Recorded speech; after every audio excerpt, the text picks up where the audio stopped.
Whatever. I placed this class of market steers 2, 1, 3, 4. Beginning with my immediate decision, it was quite easily determined to me that I must place the black steer on top over 1, as he was by far the stoutest made and carried the most thickness over his top.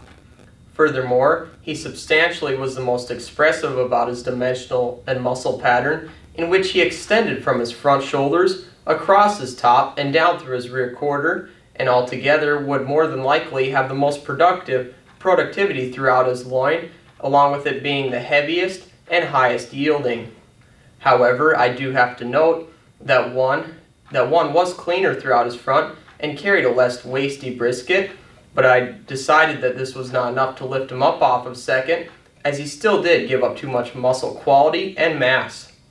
Progressing on to my middle decision, I elected to place the red steer over 3, as he was a more product-driven animal that offered more length from end to end, along with more depth from fore to rear rib.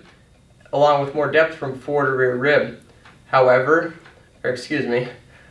with this, he did offer more scale and a more appealing muscle configuration. However, I did realize that 3 did travel more fluently, but I opt to leave him at third, as he still did give up too much skeletal size and bodily growth to leap forward to any higher ranking position.